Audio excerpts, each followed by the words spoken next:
call to order the Public Safety Committee meeting, and we'll begin with introductions. Start with Chief Superintendent. Pete Peters. Forrest Dunbar. Amy DeBoski. Bill Evans. Bill Falsey. Melinda Freeman. Jack Frost. Dennis LeBlanc. Kevin Squillers. Nobody else. Zach Hughes. Al Milfoil, you were here at 85. Paz Rivas.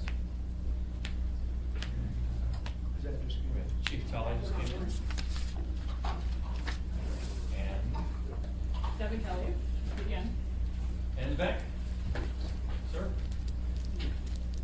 That ends by yourself. Thank you.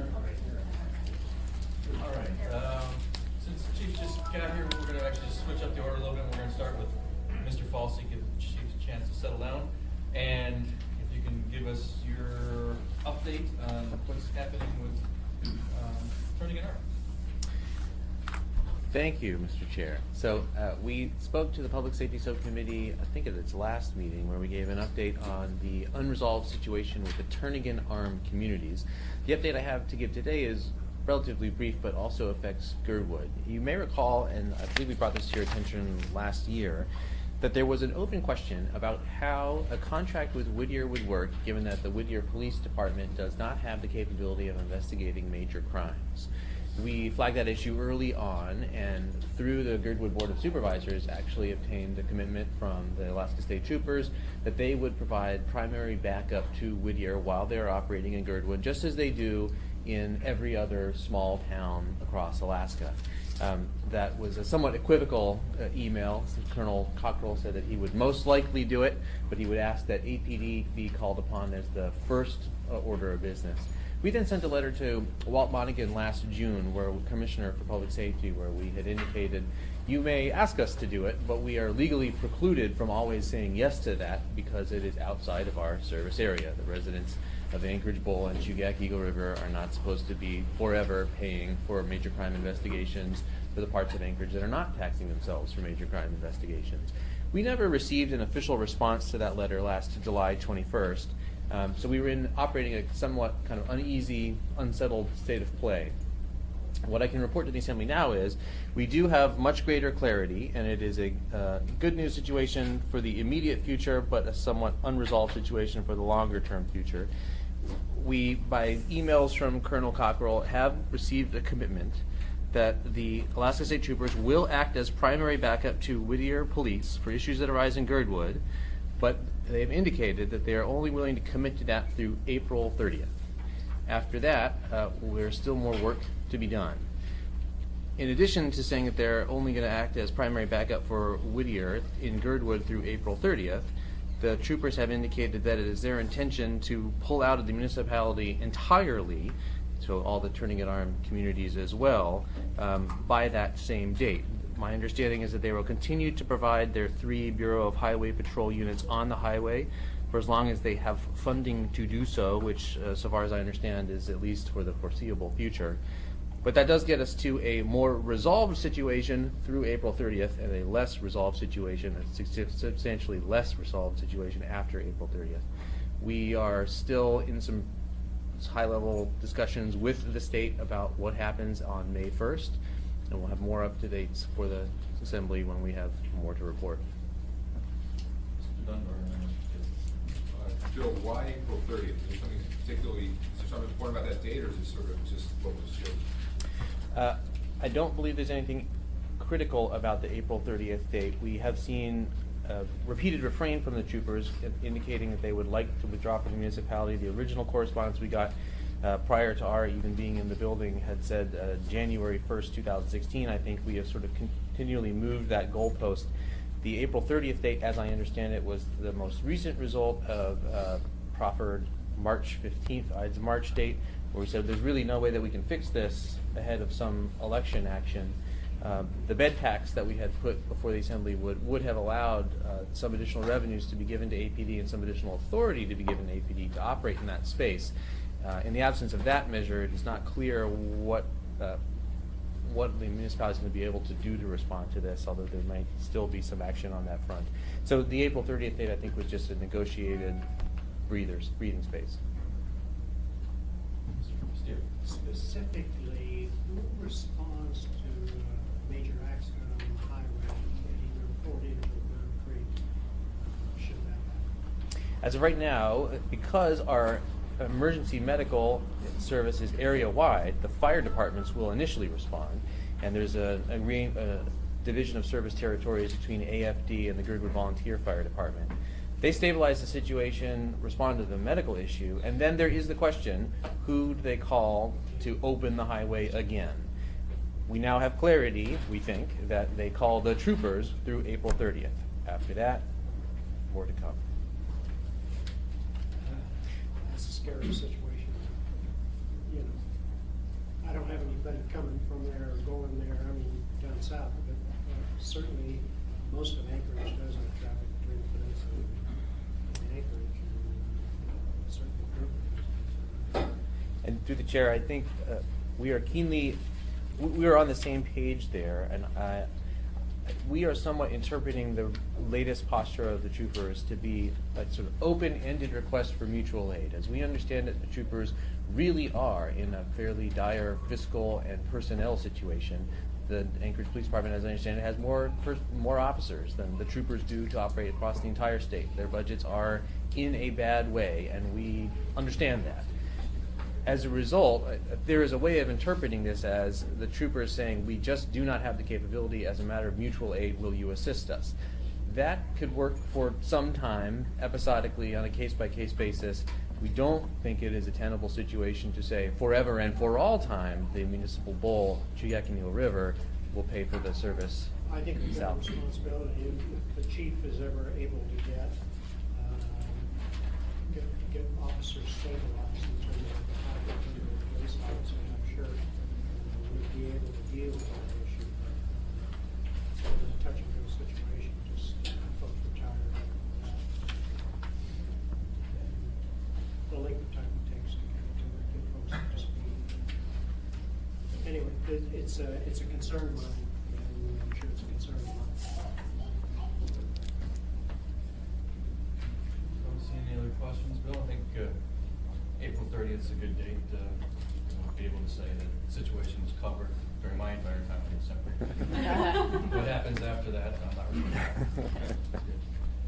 Okay, no other questions on that topic. We'll move on to the next item on the agenda, and that is unpaid violations. And Chief Powell? Yes, good morning. Sorry for being a few minutes late. Apologies. So, the delinquent civil fines, before the Telecommunications Consumer Act was enacted, it was possible to use cell phones to collect fines, and that was past due debt, and that was very effective.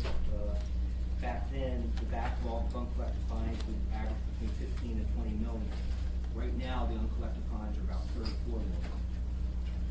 Another contributing factor that we were able to discover was that with the cut of the PFD garnishment, collection dropped from about 4.5 million in 15 to 2.6 million in 16. So half of PFD, approximately half of the amount of fines. Right now, the delinquent civil fines grand total that we've been working on is $8,217,679.23. We are working with the Treasury Department, with the municipal prosecutor, with state officials, and trying to determine other ways to go about this. We don't have any real answers at this point in time. Something important to know is the pecking order when PFDs or collection efforts do take place. It depends on, is there an IRS attachment to the amount of money or not? And depending on where those, if it has an IRS attachment or not, it dictates when a court order amount of money would be collected versus other things like child support, bankruptcy. So there is also an order that certain fines get paid before it actually goes back to the court orders or to the state agencies. Any questions for Chief, Ms. Wilson? Sorry, I should not take a bite.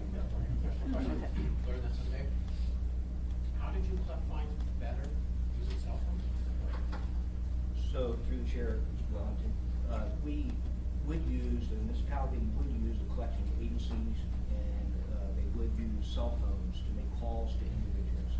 And when they had that ability, it was a lot more successful than today when that ability does not exist. And this isn't I'm sorry, so bill collectors are not allowed to call cell phones? correct. So it's not affecting just our fine collections. This is something that's nationwide. Mr. Dunbar and Ms. Dombrowski. So, I guess, it's just old business, I don't recall talking about this before, but maybe I missed that committee meeting. What are your proposed solutions? I mean, what do you think the department or perhaps us as policymakers can do to improve the situation? So, I think first we have to have a really good handle on where the problems are, what's causing these type of problems. Other contributing factors are working along with the state. We've cut back on as many people working on processing these things. Is that truly an obstacle?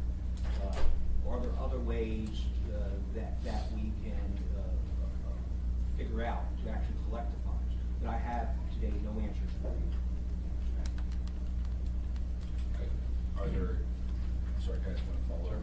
Are there examples from other cities that have, could you point to a city that we could research ourselves that has done a good job? Well, that would be our next steps. We've had the initial meeting to identify the problem, and what we hope to do is look at other states' possible solutions. And we do know that other states are experiencing the same problem. Thank you. Ms. Dombrowski and Mr. Train. Thank you. Chief Tully, can you go through the question numbers again for me, really quick? So the grand total right now is $8,217,679.23. These are fines for minor offenses, offenses collection costs, minor offenses court costs, and minor offense the police training surcharge. Okay, and the 2.4 number and the other number that you were giving, I misheard it, because I heard one that was actually, I think I just heard it wrong. So prior to the Telecommunication Consumer Protection Act, at the end of any given year, they would have 15 to 20 million in the backlog. Since the enactment of that, the new approximate total is about 35 million. So they're losing ground on that. And that's the primarily not collected? Correct. Okay, because I was thinking about it as collected, and I'm thinking, well, Not opposite, okay, it's not collected. Is that your entire report, or can I ask you a couple other questions? I think we're gonna have a general report after that. Okay, or- I'll wait. Or is that, yeah, this is a special. I'll wait. Mr. Train? Chief, when was that Telecommunications Act passed? That's a nationwide law. So when did that go into effect? My understanding a couple of years ago. So you're not able to collect money from that time period or don't Use of the cell phone and the auto dials and so on as a technique for collecting fines, collecting money. Thank you, Chief. Yes, sir. Any other questions for the chief on the unpaid fines? Seeing none, thank you, chief. That concludes our reports and will bring us to our normal reports from various departments, and you might as well just, if you're ready to go, we'll start with you, chief. Very good. For my reports, I'd like to introduce our new deputy chiefs in the police department. The first one is Ken McCoy. Ken has lived in Alaska for 32 years. He's a Bartlett High School and University of Alaska graduate. Prior to joining AAD, Ken was a commissioned officer with the Alaska Army National Guard. Ken has been with the Anchorage Police Department for 22 years. He's risen through ranks and has held command assignments in patrol, detectives, and the Office of Professional Responsibility. Ken is a graduate of the FBI National Academy. Ken is a member of several professional organizations such as the FBI's National Academy Associates, the International Association of Chiefs of Police, and the National Organization of Black Law Enforcement Executives, known as NOBLE. He's on the board of directors for Standing Together Against Rape, which is STAR. And Ken has been married to his wife Sue for 23 years, has 3 children. I'll ask Ken to say a few words. Good morning. Like the chief mentioned, I'm Ken McCoy. Been in the Anchorage Police Department 22 years. I'm honored to be stepping into this role, and I hope to help move our department forward. Some of the primary objectives I have is to with our department, policies of fair and impartial policing. As we all know, we have a very diverse community, and we expect all of our officers to treat our citizens with dignity and respect, and that's something that I definitely look forward to continuing. Additionally, quality investigations is something that I drive on. Spent several years in detectives, so I take pride in us having a very quality investigative force, and the public is counting on us. When we get the call, it's because things are going horribly wrong, and they expect us to help pick up the pieces, and that's something we definitely want to continue with, and I will continue to push forward with. And finally is community engagement. We want to move more towards community policing, and the first step of that is having our officers engage with the community and engage with them in law enforcement contexts, and contacting the public in non-priority stressor events. So getting out there, volunteering, and just really interacting with the community. And ultimately, we think that's going to make our city safer and build that trust with our citizens. So again, thank you. Please, Mrs. Tomasky has a question. Congratulations, Oh, thank you. Chief McCoy. So I have a couple questions for you. Number one, I know you recently went to the FBI Academy. So can you, I wasn't really exactly sure what you learned there, but if you can give us in a nutshell the benefits and the things you learned there and how you bring it back to APD, that'd be great. And the second is, I think you nailed it on the head, and I'd love to see that you're proactively engaging in. Community policing is a lot more than a soundbite. And Chief Gillen and I went round and round about this last week or 2 weeks ago. And I want to know what steps we're actually making, more than coffee with a cop, more than the 5 officers in the CAP team that are actually engaging. What steps are you looking at strategically that we can expand and actually community police? Right, okay. So your first question about the FBI National Academy, a lot of the training was surrounding executive leadership, and getting to spend time with different chiefs of police and commanders throughout the lower 48 and internationally, really learning from them and learning from each other, best practices and things that are going to work in the community. When I was down in Quantico, a lot of the discussions surrounding the problems that law enforcement was facing with the ambush style attacks, and the tension between the police and the public. We're very fortunate in Anchorage that we have a very good relationship, and we want to foster that relationship and not take it for granted. And that's where, continuing down the path of fair and impartial policing, treating all of our citizens with respect, and holding officers accountable when they fail in those areas is important. And continuing to build that trust is where we're going to make the most gains, and that's where the community policing comes in. It helps continue down that path, and it also helps us reduce crime. And things that we're looking at, one of the first things we've done is we instituted foot patrol, getting those officers, dedicated officers, working in downtown, getting to know the business owners and the people who live downtown, and the feedback we're getting is that it's working, and we would like to expand that. And we've done some community surveys. We know what the citizens of different community council areas are asking for, and we've developed some new codes to help us track those activities, and we hope to begin pushing those officers out into those areas. As our department grows, we would like to dedicate officers to specific areas of town, and that's key, so they know the area, the citizens can know them personally, and have that relationship of trust to reduce crime. And like I said, as we grow, we hope we are able to institute more and more of that incrementally for the next year. I love to hear that, and I just want to say, the last point you hit on, I'm sure that's a big issue in Chickasaw River, is they want to see essentially officers that have a clue what's normal, what's not normal in our community with a constant rotation. It's been probably one of the number one things I'm hearing from community councils is we have no idea who these people are. They come into our community to police, but they don't really know our community. And that's why I'm excited to see this strategic deployment and expansion of an actual community so that's very exciting, but I think Deputy Chief McCoy's experience of going to the academy in Quantico is exactly why I'm not one who says we shouldn't provide continuing education and we shouldn't provide travel benefits and stuff to employees, because I think his experience demonstrates actually talking to other communities around the country gives you ideas on how to implement great ideas and what does work and what doesn't work. And so, to me, I'm very excited to see you in this new role because, you know, I know you have unique experiences, and I love to see that you're, you know, what I've noticed about you watching from the outside is you're somebody who likes to challenge yourself and learn. And I appreciate that. Well, thank you. Mr. Steele also has a comment. Yeah, Deputy Chief, congratulations also.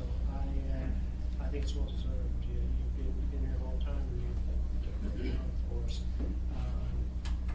I'm glad to see your involvement with the other law enforcement. I know the whole department has actually been pretty good with cooperation.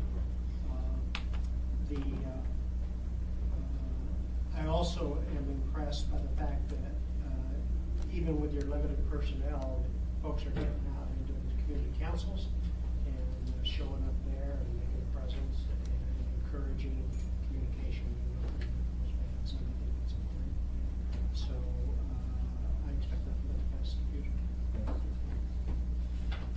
Congratulations, Joe.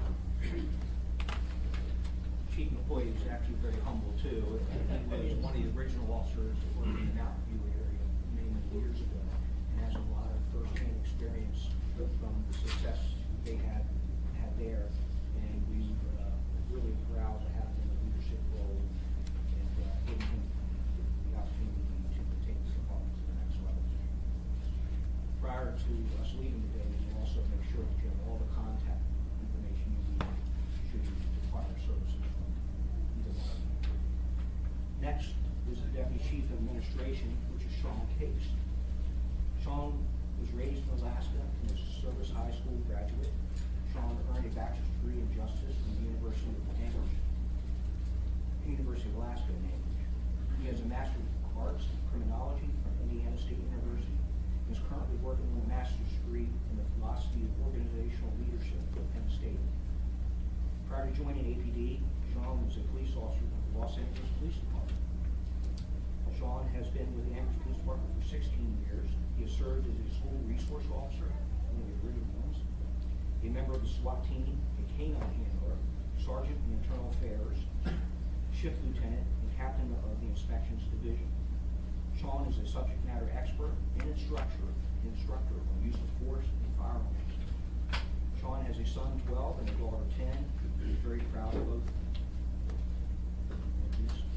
Deputy Chief Case. So thank you for letting me take a moment to introduce myself. I appreciate that. As the chief mentioned, I'll be filling the bill of the acting deputy chief of administration, and what that means is pretty much all the non-sworn employees in the department fall under me. So records, dispatch, IT, property and evidence, also falls under me as professional responsibility, Office of Internal Inspection, the academy, and then all of our policy development also comes through my side of the house.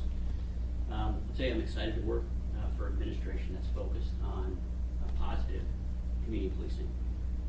When I was a shift lieutenant, one of the things I had my officers do is take 15 minutes out of their day, every day, and knock on doors from people in their areas, get to know them.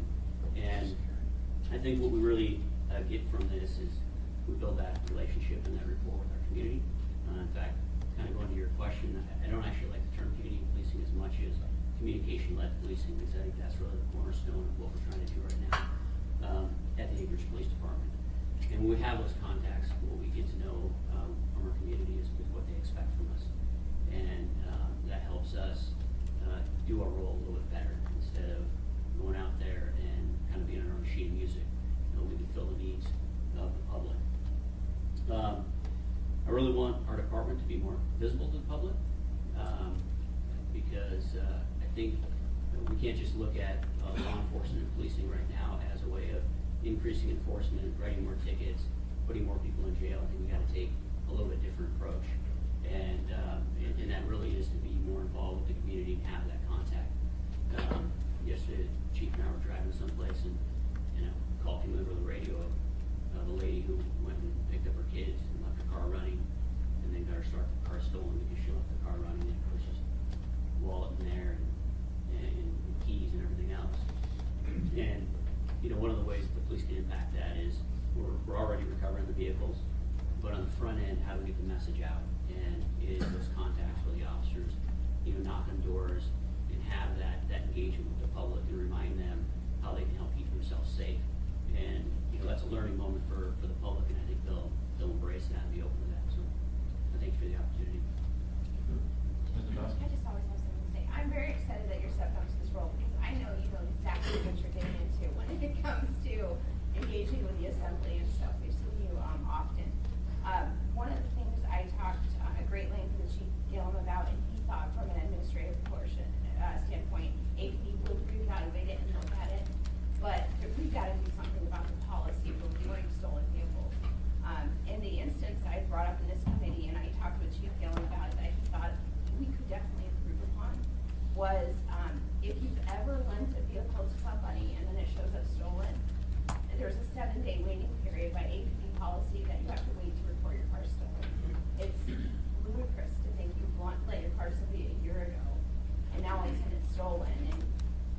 And so I think that's something I would be excited to see if you can improve upon that and find a way, even if there's qualifiers, something that triggers it. But that's definitely my discussions with records and dispatch when I was trying to work this problem for a constituent in Eagle River.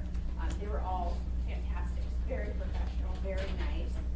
But between the municipal prosecutor's office, which gave us great insight, and I know there's a relationship with the DA's office, but that is something that I think you explained it at the community council meeting, and people are like, what? I mean, they can't believe that's a policy of the police department.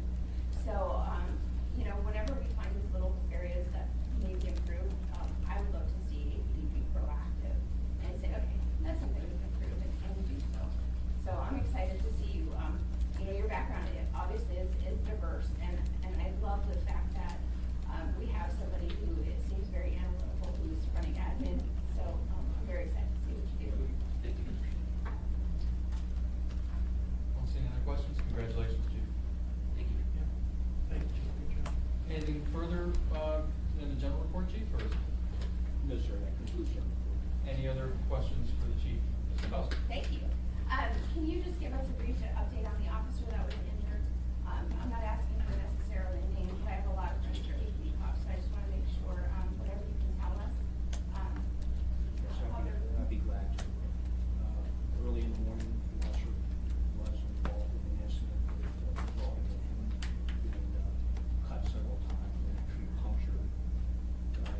Visited him at the hospital last night, and he, as I shook his hand, he was just in great spirits. Resilience of these men and women who wear the uniform here at Anchorage is truly amazing. What's also impressive, this is an individual who graduated from the academy in December, so he is only in his 3rd stage of field training. Remember, we do have 406 officers, but 56 of those officers are some kind of training either at the academy or the field training. He learned a lot, and that's something I'm glad about. The question about this, since he's in his 3rd stage, is that a stage where you're still driving with another officer? Correct. So this was an incident where we had 2 officers in 1 car. How many officers were on the call? Was it just those 2? More than 4. More than 4. Yes, this person was fighting back and took several officers to interact. Well, our thoughts and prayers are with them for a speedy recovery, and obviously, I think every single person sitting here is a big supporter of law enforcement and public safety, and we know every day they're there for us, and we're very grateful. The department's also very grateful for the support of the facility and the citizens of Anchorage give us. Thank you. Any questions for the Chief? One question, sort of, it's all because of this recent interest in immigration and stuff, but I've had 2 questions from completely opposite spectrums of folks asking me a question I have no answer for, and maybe you can tell me if there is any policy or practice. What do our officers currently do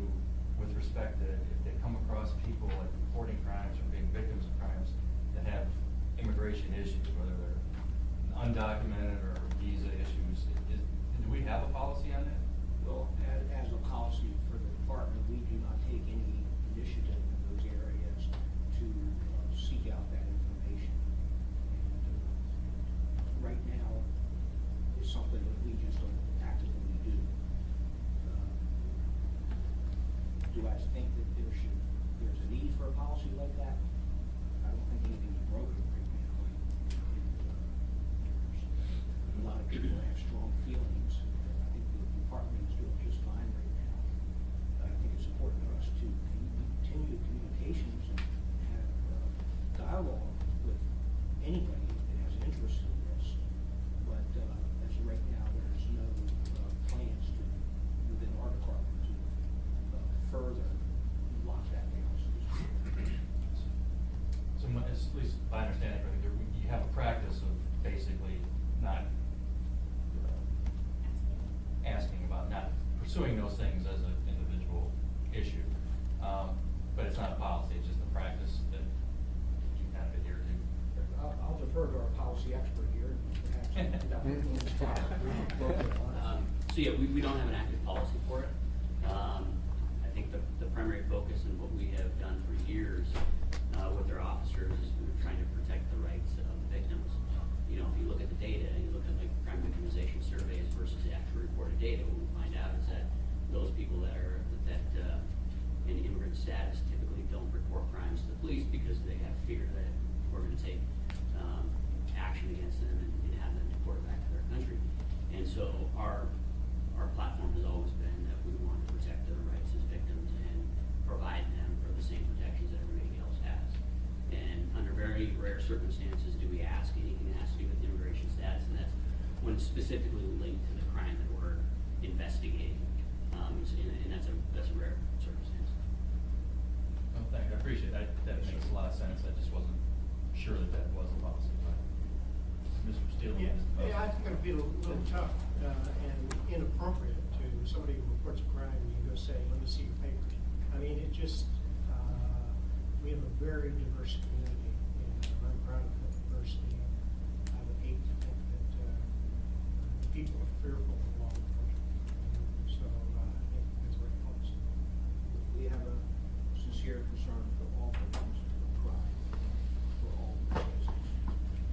Mr. Training, did you have a question? Just a couple of years ago, we did this for a couple of nights, Mr. Paulbauer, we had the whole question of whether a sanctuary city or not, and that was solved by the federal government. We are not a sanctuary city by that definition. So beyond that, we expect everybody, I'm not even sure nobody's looking for crime, but we're not a sanctuary city as it's defined.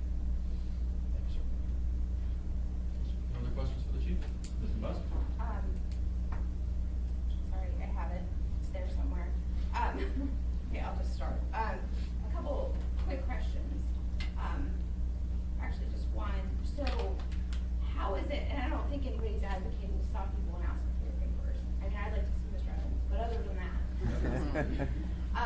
that, I don't think anybody's advocating for that.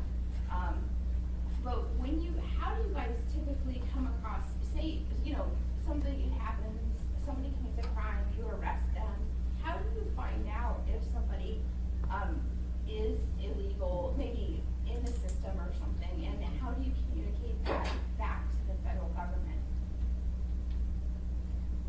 So we would contact ICE if we needed to inquire. Most commonly where you'll see this, as far as our enforcement, is if we arrest somebody and there's no record of them, there's no, they don't have an Alaska driver's license, you can't find them in any state that they say they're from. And so basically they're going to be booked into jails, a John Doe or a Jane Doe. And what, of course, the problem that creates is now they're in DOC custody until DOC can identify them. And so there has been cases in the past where then our officers will reach out to ICE saying, do you have a record of this person? So we can find out who they are, so that they're booked under the proper name. But most of the time, we book them under a John Doe or a Jane Doe, and it becomes Department of Corrections kind of problem. They have And to it's deal with. DOC who's then making the inquiries and taking it a step further. Yeah. There also is the rare occasion where a person would like some kind of support or representation from a foreign country. And then that might require us to see if that person's entitled to it, such as should we be doing consular or embassy notification at the victims or the suspects or the individual's request. So they're bringing up the topic, they're bringing up the point. Those are very, very, very key. Oh, cool. Great information, thank you. Thank you, Chief. All right, let's move on. We have Chief Frost, from Code Enforcement here today. And if you give us a brief update. Thank you. I think what I want to share with you today is just to let everyone know where we are with our marijuana business inspection program. As you probably know, our land use enforcement officers are responsible to inspect the facilities for compliance with all municipal codes. And it's been an educational process on our side as well as the applicant side, and it's progressing extremely well. And I think some of the bumps that we've had in the programs are now smoothed out and it's moved right along. But just for, we've got about 40 businesses that we're involved with so far. Retail is 14 are in the system. We've approved 6. Manufacturing, we have 5. We have approved 2. Excuse me, 1. Testing, we've just have 2 in the system, and both are approved. And then cultivation are lagging far behind. We have 19 of those, and 3 have been approved. So it's like I say, it's evolutionary. It's going really well, and we found it's been surprisingly extremely time-consuming on our part, but we have adequate resources to get the job done. It's good. It's going well. Mr. Trainee? Would you do me a favor and take a look at what would the implication be of the state and the marijuana control board to try and determine if people that sell it can have them smoke inside the store? We've got a secondhand smoking ordinance. I want to make sure the state doesn't violate that by turning secondhand smoke loose in every place that it sells marijuana. Can you give it legal to see what our response would be in fact does? The state does put that into effect. Yes, They're it will. dealing with it again. Okay. Thank you, Chief. Any other questions? Mr. Hilton? So you said you hit some stumbling blocks. I wonder, is there anything we can do when we do approvals that would make it easier for you? No, it's just the new regulations. We were in any business or any process like that. It's just some unintended consequences maybe, and it's just education on our part and the applicant's part. There's no, the Assembly's done extremely well. So it's just our learning curve on both sides. Yeah. Mr. Peterson? Thank you, Mr. Chairman. So you're completely caught up? You don't have a backlog of inspections that need to take place? No, we front loaded all these, so we're trying to assist the industry in getting out there. So no, we at the detriment sometimes some other things, we push them to the front and get the inspections done. Yeah. Thank you. And I might add too that we have excellent collaboration with the state. So we are currently doing inspections at the same time, so the applicant only has to ask the questions for whichever agency, and both do it at the same time. Mr. Steele? I see they're asking for more personnel. Hopefully some of those will be in Anchorage. The state of Alaska? Yeah. I'm not, they have a big job. They do. Yeah. Don't see any other questions? Thank you, Chief. Thank you. So Chief LeBlanc, Fire Department. Apologize, I didn't get these handouts to you, so there's some additional ones on the back. As you recall, when we met early January, I gave you an overview of the major significant happenings for 2016, as well as some statistics. And just want to refresh you with a couple additional statistics that'll lead me into a discussion about the upcoming bonds that you'll see on the April election. But just in quick summary, this first page is dispatch, computer-aided dispatch, that's what CAD stands for. Incident volumes going back 7 years to 2010. And just highlight that first row of total calls. It's driven in part the tremendous increase by, in 2013, the Anchorage Dispatch Center took over responsibility for the safety patrol. So you'll see beginning in 2013, we started off with 13,000. And last year, that was about 27,000 calls. But from the 7-year period, 2010 to 2016, the dispatch center has seen a 73% increase in call volume. And we've stayed at the same level of dispatches over that time period with the funding that we had. So they're doing a tremendous job dealing with this on a daily basis, and quite exciting, really. The second page, you all recall after the spice outbreak, we staffed Medic 2 on overtime through the period April 18th of 2016, and then we brought on Medics 81 and 82, two BLS units. And just highlighting the numbers, what we do is we use a unit hour utilization percentage.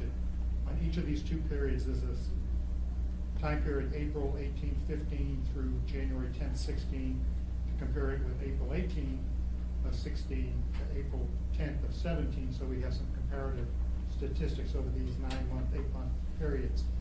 And the percentage of utilization column, which is the right column in each of those blocks, is actually the amount of time that the ambulance is dispatched, en route, retrieving the patient, returning to the hospital, as well as the medic writing the patient care report. And while these percents may seem slow, a small 38%, it's only utilized 38% of the time. Well, this is the cumulative amount of time over a 24-hour period, which in our busiest stations, you'll see the top 5 have remained consistent, stations 1, 3, 4, 5, and 6. Those plus 30% basically mean that at least 7 times the 24-hour period, that ambulance is dispatched. And it could be dispatched for 20 minutes or it could be dispatched for 2 hours. And if you think, and then you use the average that there's 12 hours of daylight, there's 12 hours of nighttime, that means on average 3 to 4 times a night you're awakened and you're dispatched to a call. So what we did when we put in 81 and 82, you'll see those numbers dropped fairly significantly. The average was about 34.29 across those 5 ambulances pre-establishment of 81, 82, and 30% after. So we actually dropped 4 full percentage points of utilization, which of course has a material effect on the folks being able to get some sort of restorative sleep at night and not burn out people. The other thing we did when we established 81 and 82 is those are firefighters. They're not paramedics, and we bring the folks in from the slower stations, not those 5 that I just talked about, to actually staff 81 and 82. So again, we're not burning out the folks that are stationed permanently at those 5 stations. Also shares the goodwill. Folks get to come in, work a 24-hour shift in an area that they hadn't worked in before, and it's been building up a camaraderie and has greatly prevented burnout and the threat of a safety issue when you have somebody who's been awakened 3 to 4 times when they're trying to sleep at night and they're driving code red on icy roads. So this has been a tremendous success, the establishment of these 2 units. So what you're going to see with the April election is 2 bonds. The fire department has the area-wide EMS bond. We're going to ask for the community to support us in establishing permanently Medics 81 and 82. Right now, we're using a side letter agreement with the union to staff those ambulances. We're borrowing from Peter to pay Paul, and we're also using 2 reserve rigs, not intended to be full-time. So we're going to ask the community to allow us to purchase full-time medics number 10 and 11, which will be Medics 81 and 82, and also to allow us to increase our staffing by 14. That's 7 for each of the ambulances. And we think we have a very credible and proud reason for doing that. So that will be one of the bonds that you'll see. The other bond is a apparatus replacement bond. We're going to ask the community for $1.8 million to finance through debt an additional 3 engines in the fire department. Right now we have 14 frontline engines. They're only good basically, not basically, they're only good per guideline for 15 years, and per NFPA standards, then they have to come off of frontline utilization and go into reserve. And at 25 years, you have to retire the particular apparatus. And we have a very rigorous schedule of how to replace equipment. One of the things we were able to do, and the administration challenged us when we asked for $2.6 million to buy 3 ambulances. They said, well, we're only gonna fund you for 2. And we said, that's fine. So what we've done is we've actually worked with our technical specification experts to skinny down the size of the engines that we typically buy. And we also are participating in the government cooperative contracts where we've been able to negotiate 3 engines for what had been the price of 2. So we're really happy about that. But you'll see, that'll be on the fire service area bond, and then there'll be the area-wide EMS bond that will be coming up. So the bond fact sheets, I think, should be released here in a week or so. I understand they're with the senior administration for fact checking and making sure that they say the right thing. So we're really encouraged about those bonds. Last thing I would say, Sunday morning at 9:30, there will be 400 fresh-faced people at the Egan Center taking the written test for the new Fire Department Academy. We're actually still debating a bit on when that academy will start, because as I said, those ambulances are on the April bond. If they are not approved by the voters, then we will probably have to cancel that academy, which would put us back to square zero. But the community has been very gracious over the past numbers of years, at least as far as recent memory. All of the fire department bonds, both area-wide and EMS, have met with satisfactory approval from the community. So we're hoping they'll stand up and support the fire department again. But again, on Sunday morning, 400 fresh-faced folks taking the written test. They'll then go through the physical agility exam, go through 2 series of interviews, and then they'll end up in front of me and 3 of my command staff. And hopefully, after the bond passes, we'll be able to make permanent offers once you all ratify the election results, I think, 3rd, 4th week of April. And then sometime, either late spring or early fall, we'll actually start the academy. But lots of good stuff happening at the fire department, and those are 4 of the significant highlights that I wanted to share. Mr. Dunbar and then Ms. Jackson. Thank you, Mr. Chair. So, Chief, you've done a good job of showing us how the addition of those 2 ambulances have reduced the percentage of utilization from 34.29 to about 30. Is there a sort of widely applied best practices or a national standard? Where should that number be? There's actually a chat room, if you will. If you go into the EMS, Emergency Medical Services websites, you'll find a chat room where they talk about these unit hour utilization rates.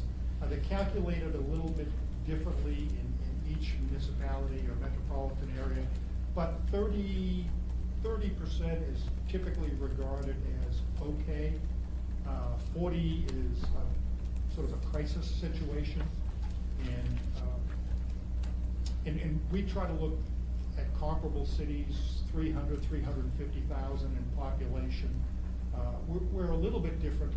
Well, I guess we're a lot different because while we have our 2 volunteer tremendous organizations, Chugiak and Girdwood, we don't have really any professional, full-time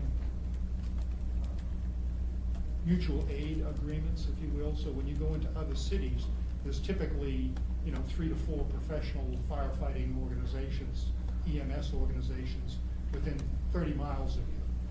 Anchorage is a bit unique.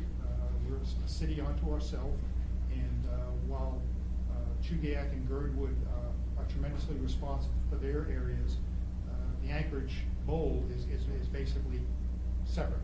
So if we were ever at 40%, it would be a crisis situation.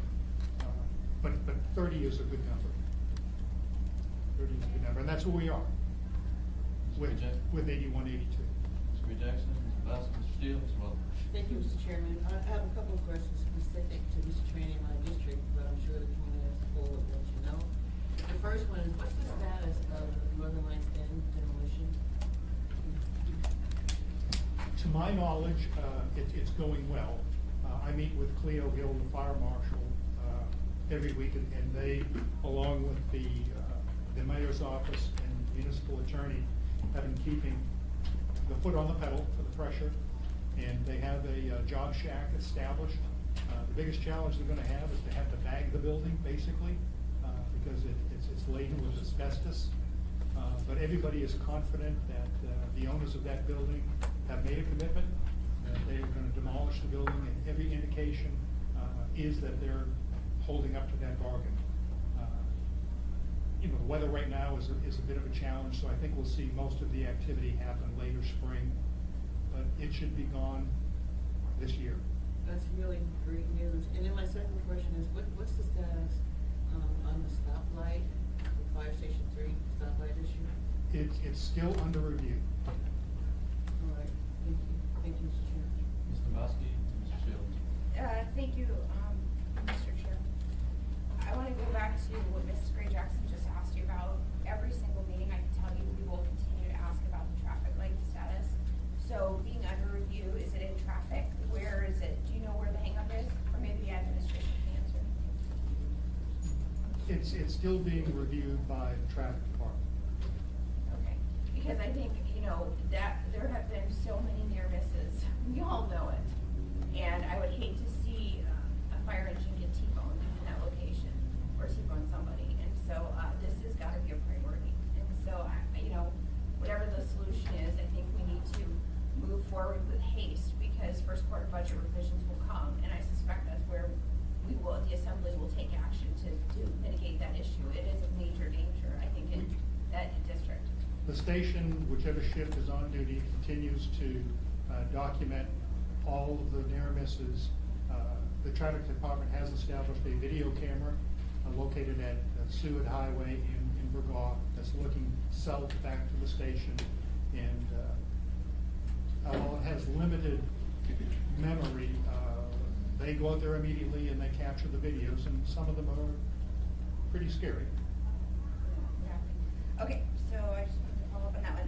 The other thing is, a lot of times the fire department has struggled with paramedics, you know, not burning them out, keeping enough retained. So how is, when you're looking at your budget and the number of paramedic bodies you have, how big are you at a deficit for paramedics? Would that help your overtime numbers, or what are you looking at for paramedic staffing right now? The chief of EMS may be disappointed in what I say, but we're okay for the moment. We're able to staff all of the ALS, Advanced Life Support ambulances, with the medics that we have. The addition of 81 and 82 has allowed us to not staff those ambulances with paramedics, so that has helped. And we're continuing to recruit. We do offer an educational program with the assistance of out-of-state cities for training paramedics.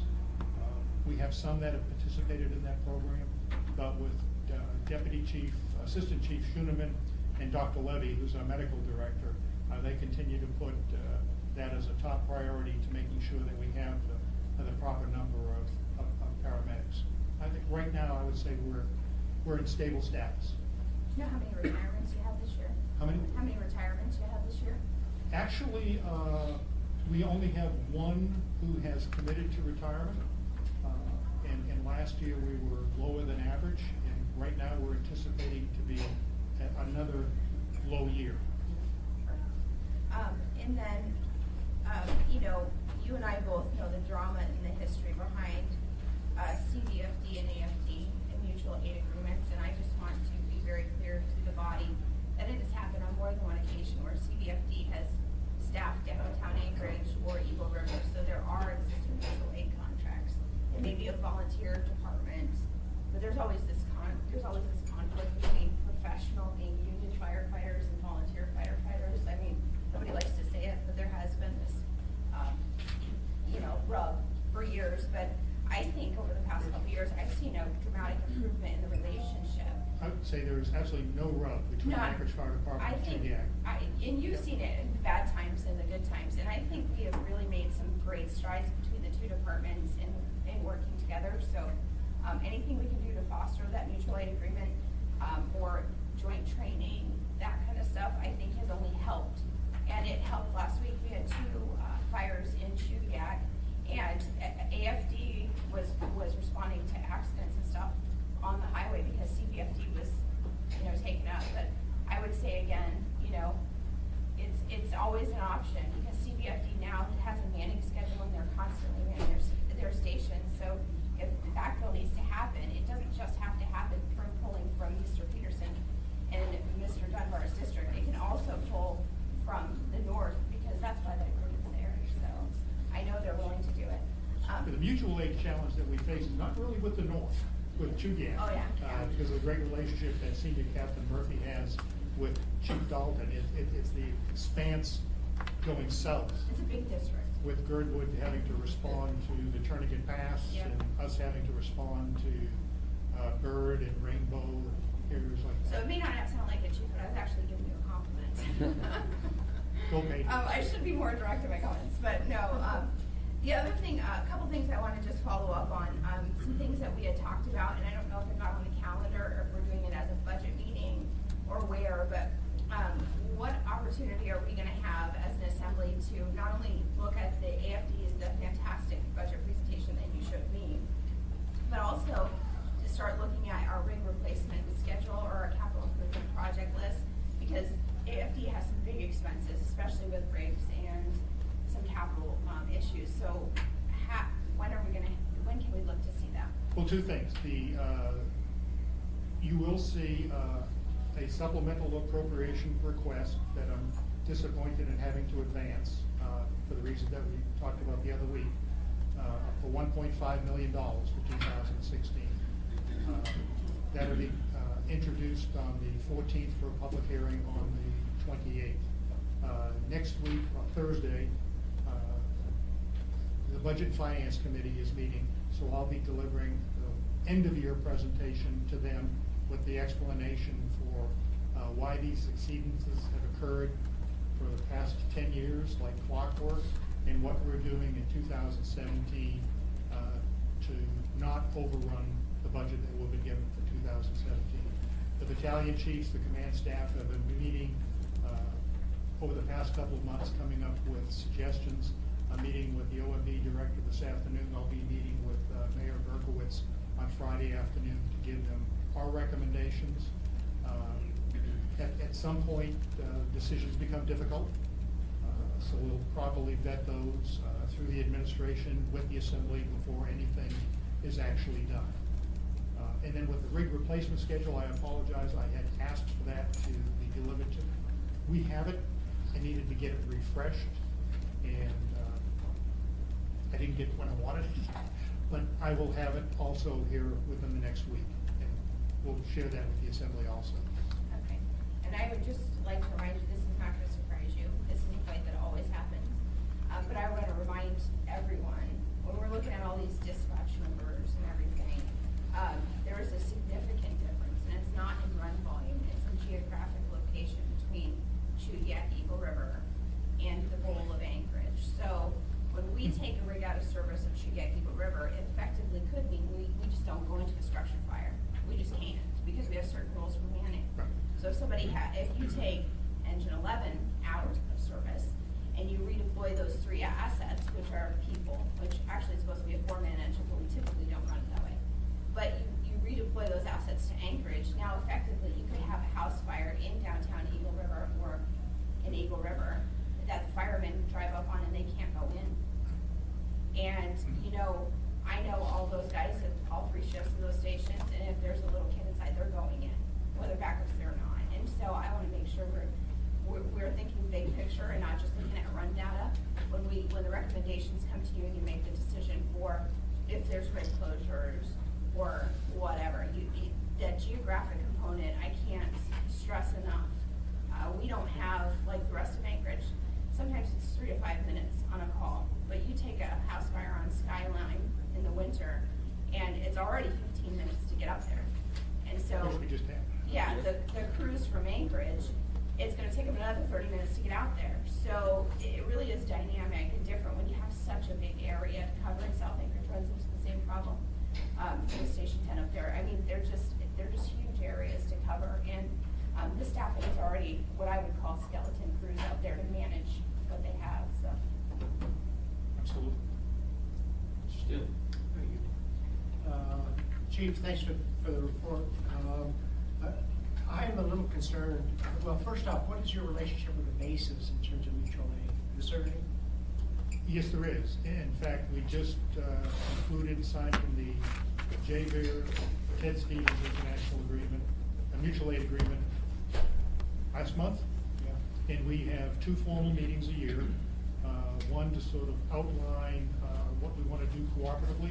And then the second one is midstream, how are we doing? Do we need to readjust the training or any of those conversations? No, but we've got great relationship with both of the chiefs. Do you exercise cooperatively?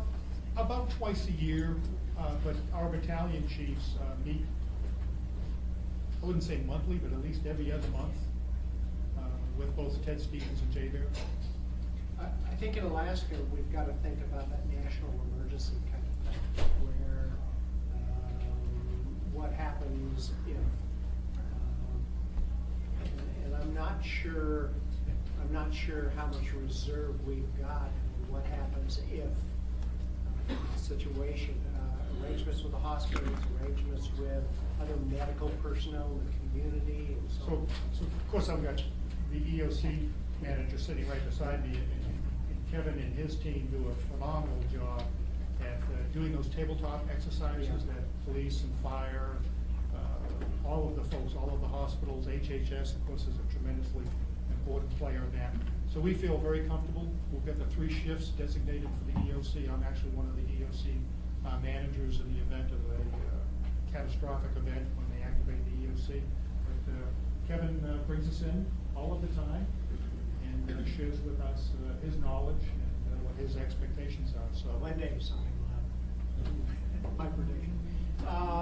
The last question, in terms of the reduction in the size of the engines on new purchases that you're looking at, will they be kept in the flatlands, or will they be powerful enough to operate in the hillside as well? Or what's?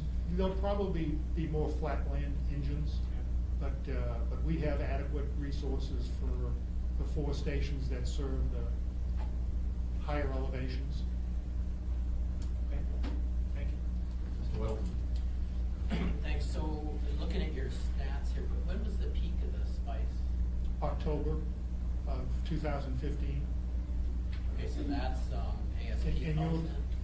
yeah, there was a great, and I can resend it, there was a great graph that I shared last month that profiles the spice outbreak, as we called it. And you probably even see Yeah. Pretty clear. they would be called stalagmites, right? Yeah, the stalagmites. So, on this next page where it's ambulance use comparison, yeah, I mean, some of that drop in use is because you added the 2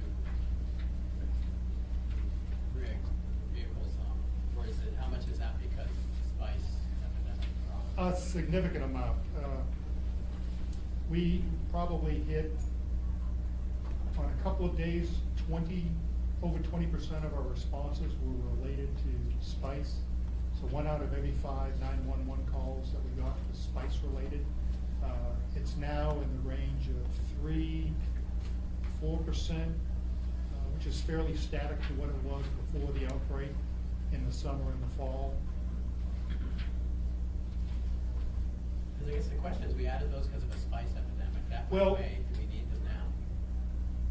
Excellent question. So if you return to the first page, you'll see and this is total, but since 2010 to 2016, the total number of calls into dispatches, and a lot of these are ASP calls and some Life Med, but statistically they were growing every single year. So it's the parable of the boiled frog. If you're familiar with that, you take a frog and you put him in cool water, You turn on a little bit of heat, and he doesn't notice it when the water starts boiling, and he dies. Whereas if you take a frog and you put it in a pan of boiling water, he's smart enough to jump out.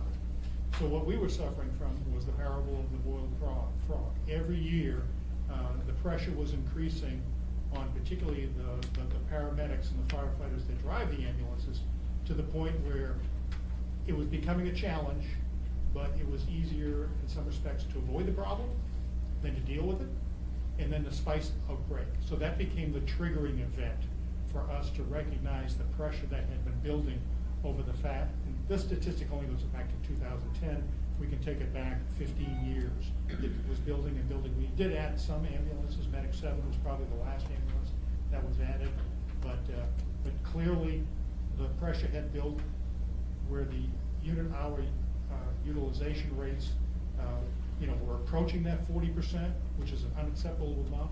So with the additions, we've driven that back down to an acceptable number.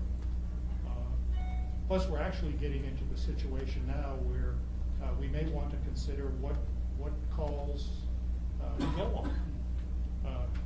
There's a doc in the box, you get a problem with your leg, you don't need to necessarily call 911. You bumped your knee, maybe you should go to a doc in the box. But when they call, we go.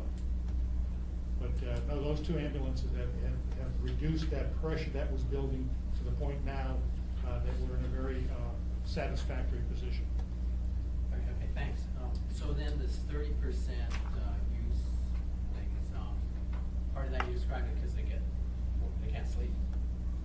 They're tired when they go out. So should this be a 24-hour job, or should it be, I think, like the police, 10-hour shifts or something? There are about 3 staffing models that are used by fire departments around the nation. We're on what's called the 56 Kelly, where they work a day on, have an off day, day on, have an off day, day on, and then they have 4 days off. They work the 24 hours when they're on. The latest studies suggest that working 24 off and working 24 and off, that third shift within the cycle, you really haven't had restorative sleep. So there's a 48-96 model that is being embraced by a lot of communities throughout the United States, where you work 48 hours continuously, and then you have 96 off. You may know that, I spent a lot of time in the oil industry. The idea that anybody would work more than 16 hours in one particular day was basically unacceptable within the oil industry. I'm going to be a hard sell on moving to a 48-96. There's a lot of things that have to happen to move to a 48-96. But the Kelly shift that we have right now is manageable, and one of the responsibilities, of course, of the captain, of anybody in the crew, is to have eyes and ears on your partners, so that if you see somebody who is physically diminished in capacity for whatever reason, whether it's sickness or just, they're just sheer tired because of all of the runs that have gone on, that we take them out of service, basically. Doesn't happen very often. But we're in I think a good place right now with 81 and 82 in the Kelly shift that we have. I think that's all the questions. Mr. Trainer, very quickly. Question, Chief. So is the union gonna be negotiating on the Kelly shift? Are they gonna try for the 48-96, or are they gonna try? No, we meet with the executive committee of the union on a monthly basis, and it's just something we're talking about at this point. We've mentioned it to the municipal manager, Mike Abbott, but nothing has been really advanced as a model, other than we have been talking about piloting it with the 12 battalion chiefs that we have for about a 6-month period. And we haven't pulled the trigger on that yet, but to pull the trigger on the full 315 frontline firefighters would be a massive effort, and one that we would need to negotiate with the union. We would need to negotiate with the administration and get their permission. So we may do a small pilot with the 12 battalion chiefs. That's 4 a day. Keep us apprised, because if we do go to pilot, we'd like to know about it surely. Absolutely. Thank you, Mr. Evans. Harmon Felth. Okay, thank you. I have 4 updates I want to provide you with today. One is we are in the second month of our new contractor for the ASP and ASC, the operations of that with Securitas, and that seems to be going smoothly. I check in with AFD Dispatch, who handles that responsibility, and I've received positive responses about that. We also have issued the letter to over 2,500 establishments related to the anti-human trafficking poster ordinance that you passed, that requires 8 different types of establishments to post the flyer by March 31st, or fines will be initiated if we happen to be inspecting that particular establishment and we notice it is not posted for employees. We've received some contact about that and some questions that we've clarified at the health department. So if you have any questions about it, please let me know. We also have been inspecting the marijuana retail establishments, and that's been going smoothly in conjunction with our partner in code enforcement, and our team has been very active in that. We also have our Wellness on Wheels mobile health clinic now stationed for the next 4 to 5 weeks at Brother Francis, because they are in the process of remodeling and renovating their medical care clinic, and they requested that we have the WOW posted there so that their volunteer medical providers can serve the individuals that come to Brother Francis and Dean's Cafe who are in need of low-level medical responses. And so we have been doing that. And that is primarily my report for today. Mr. Dunbar, Mr. Train? I wanted to ask about that. So where is the WOW when things like that aren't happening? The How WOW? often is it utilized, and what do you do with it? Well, it's very popular now. And so in between utilization of the WOW, we have a gracious partner in Solid Waste Services, and they store it in warm storage because we have a full bathroom in the WOW, we have sinks, it needs to be stored in warm storage so that we don't have to winterize it in between every one of the uses. So it's a solid waste in Eagle River. So it's not being utilized frequently, or with what frequency is it being actually rolled out and used during the year? It's, our first year was last year, and that was approximately once a month, and now it is being utilized much more frequently. We have several partnership requests right now that we're accommodating and analyzing for future use. So currently it is at BFS for probably the next 5 to 6 weeks for 2 or 3 days a week. Mr. Train? You said that you're going out with code enforcement and marijuana inspections. How's your staff with that? Do we need to increase the amount of staff, or do you have sufficient staff? I'm not sure if we have sufficient staff. We've just started it over the last several weeks, and so we'll be able to report to you the amount of time it takes to inspect a retail establishment. I think it varies depending on the size, but they've been very cooperative. And again, we have the marijuana education campaign along with that, which requires them to put a flyer in every bag of products to educate the public on marijuana use. Just let us know. Thank We need you. more resources. Thank you. Thank you. Any other questions? Seeing none? Emergency management. Kevin Stewart, Office of Emergency Management. There's 2 areas I'd like to update you on. One would be some of our outreach effort, and then the other would be our planning effort. In our outreach effort, it's interesting because I hear a lot of talk about diversity. Over the last year or so, we've been spending a lot of time reaching out to communities, non-English speaking communities. And my outreach coordinator, Julie Harvey, had an interesting experience on 20 January. She's been engaged with these peer language navigator groups. And so she actually put on a training session with these peer language navigators. And these are people from different communities. And they come to this event, and then you teach them what stop, drop, and roll is, what drop, cover, and hold, and what the difference is between the 2 of these things.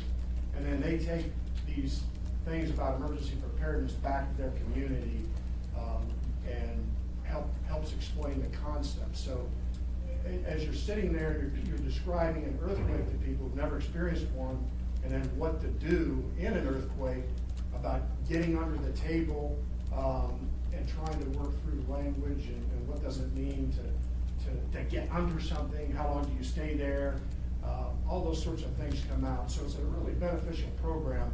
to work with these peer language navigators who then go back to their community and engage their community and be able to describe things to them. The research we've done has shown that a lot of the after actions is some of the more significant emergencies in the lower 48 where people who don't understand English or don't read it, or they don't live with people who do, that's a panic mode, and it really can exacerbate conditions if you don't have folks understand what to do, and they can actually endanger themselves and put other people in danger. So a big effort on that. Along with that, we've been working hard to get published information to the folks with different languages.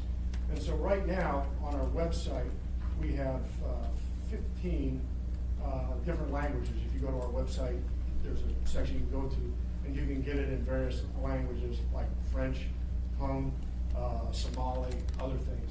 The most recent languages, we've got 3 recent languages we're able to get translated, or in the process of getting translated, that you wouldn't think, and you're not always sure where they are, but Thai, Tongan, and Wolof, which is a West African language, are communities that are here and have this language that we were able to get translated. So now our next step, of course, is to get these on the website so these people can go there and look up what to do for an earthquake or other kinds of emergencies. So that's been a big push for us. So that would bring us up to about 17 different languages that we've got on our website now. So outreach effort there to the total community, not just the English speakers.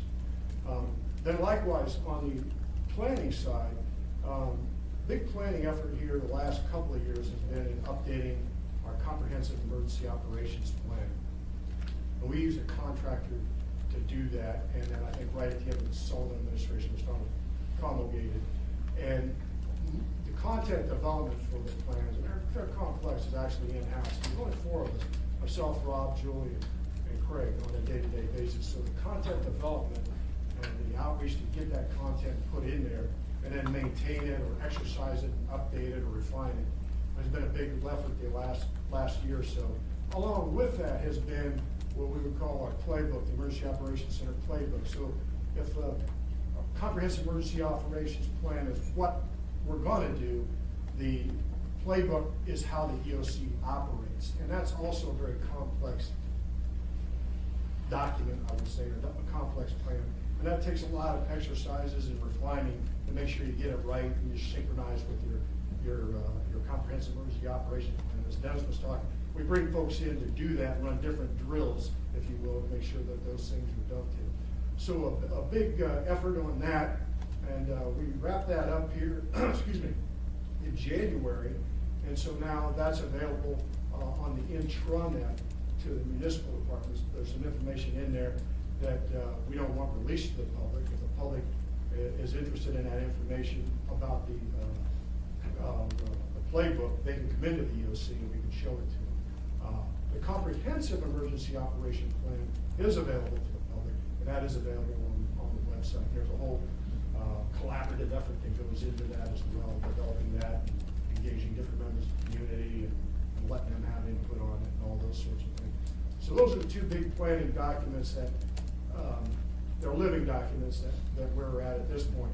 Moving forward this year, there's another big plan, and it's once again an in-plan house, and it's the continuity of operations plan. And it's similar to the comprehensive emergency operations plan, and it's if you have the response and then you have a recovery, that gray area, how you transition from normal operations and respond, and then into recovery operations would be your continuity type operations. And it's rather esoteric, and I can walk you through it if you're really interested, but that's a detailed and involved plan that we've been working on, and probably by the end of this year is our goal to have that up and running. The last one was 2008, and it needs some significant work and updates. That's all done in-house. If you've never been to the EOC, or if it's been a while since you've been there and you're interested, we'd love to give you give you our executive overview brief, walk you through how things work, show you how we maintain our situational awareness, how we figure out what's going on, what needs to be done, and in what order it needs to be done. It's about an hour to an hour and a half, depending on how many is in the crowd and the types of questions you have. So if you're interested in that, please just get a hold of me, and we'd be glad to bring you down and walk you through that whole thing. That's all I have for right now.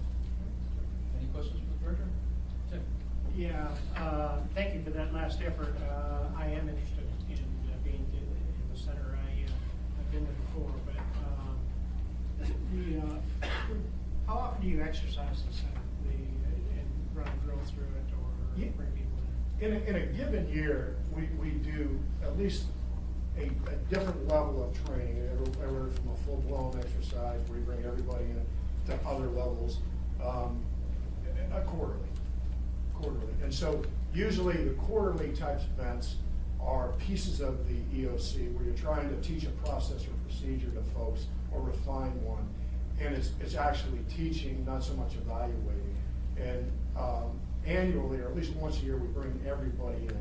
As we come up on fire season here, that'll be one of the examples where we bring the whole EOC in, or most of it, and we'll walk through a scenario on of what would occur during the fire. The way it usually works, it's about a 2-hour block, a little over 2 hours. There's usually an educational presentation piece where you're going to teach them something or review something. Then there's a practical application piece, and then that after-action review, which is really where all the learning takes place. So it's a condensed thing, and that the feedback we got is that's the best way to do it. So it's actually that last 30 minutes where you get the real learning, where you go around the room, you get the after-action piece coming in, and that's where collecting that information or capturing that information helps us revise or update these things. So it'll be probably late March, early April when we do the next one. We've got some other smaller things going on drill-wise between now and then with folks from Health and Human Services.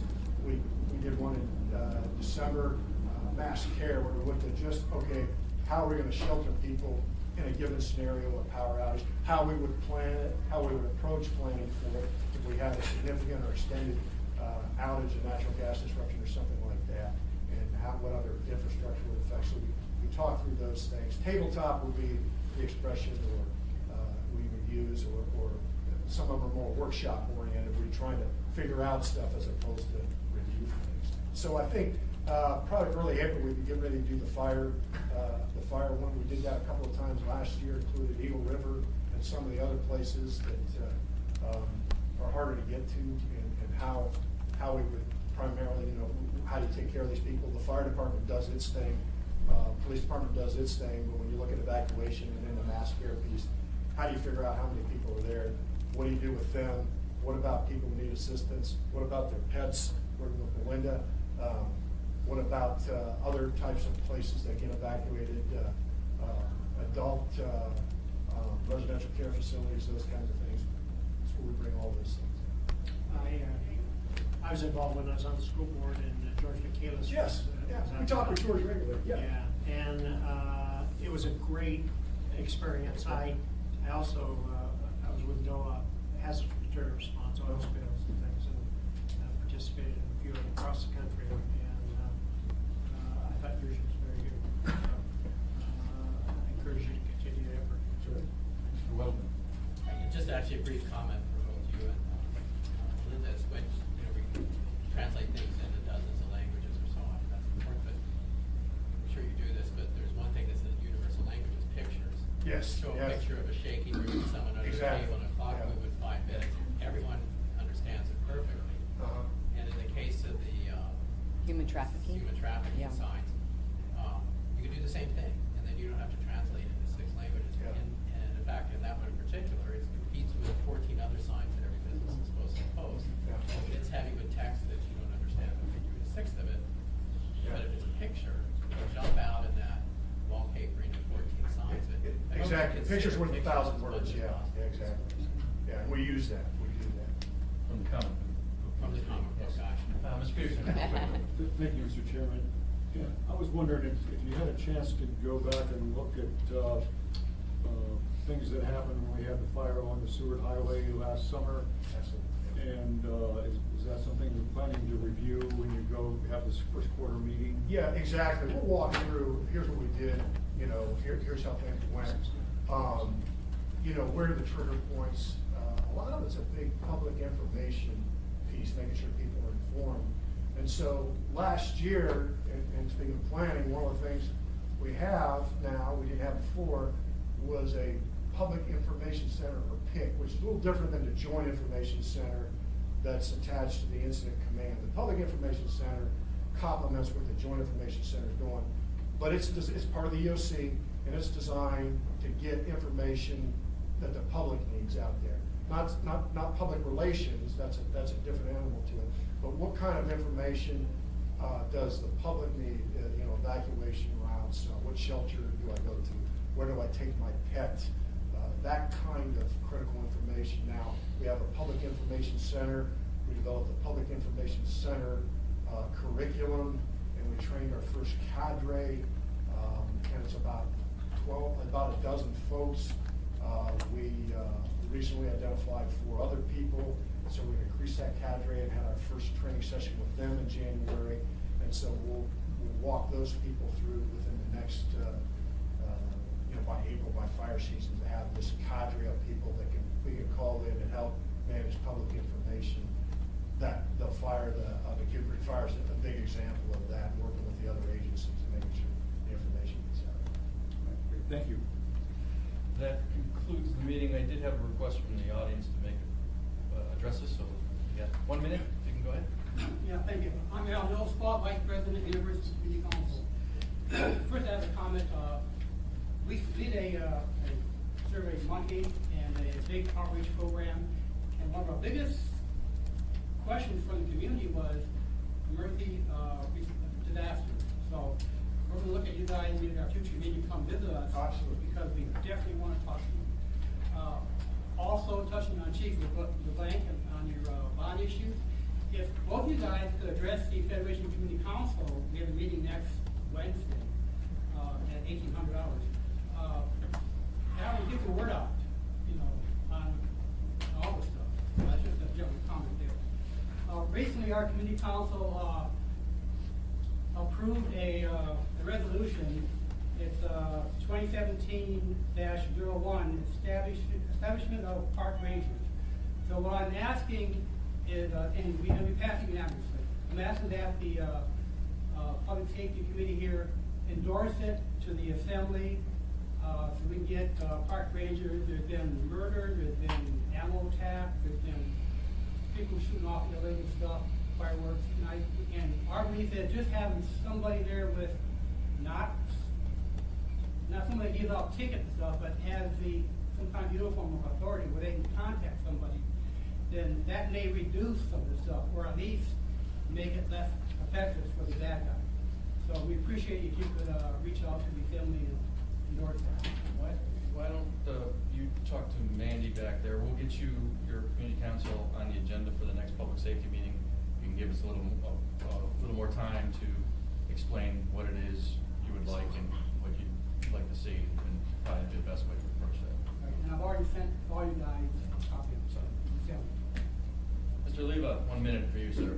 Okay, real quick, hey, we had the gang of auto thefts, 30 auto thefts, 8 federal breaking and entering, felonies, 2 assaults on police officers, $1,500 of detective work went in to put those 4 guys in jail. They appealed their bond. I testified. This is very scary for me. The judge asked us, your name. I gotta testify against the guy who shot at these police officers. Not a good, safe thing to do for me, my family, my business, or anything else. They didn't release him by the skin of his teeth. So he appealed, and I testified the second time for a third-party custodian. Happened to be his dad, almost 80 years old, and his sister, who took the academy test and tried to use that, saying, if you release him to my custody, I'll never get a job with APD. She should have never even applied, because she would have to shoot at her brother if he's shooting at fellow officers. It's hard to keep them in jail. We gotta do that. Senate Bill 91, you can hire as many police officers as you want, it's not gonna help. And the sadness is, now I'm scared, even if they throw an ice chunk at my building, my alarm goes off. These guys come down with the dogs or just come down, I got a bill for that. I'm not happy about it. I'm also not happy about 2,000-foot crosswalks over there on Gamble, 1,500 feet behind the Sears Mall, because my guy gets to go to the warming house, homeless person, warms up at 4th and Juno, sits on the stoop, gets a ticket for trespassing. What do you think, he's gonna show up for that arraignment? So then after work, weeks later, he crosses the street where there's no crosswalks from the shelter to get up to Burger Jim's, and an officer gives him a ticket for crosswalking, but he has an outstanding bench warrant.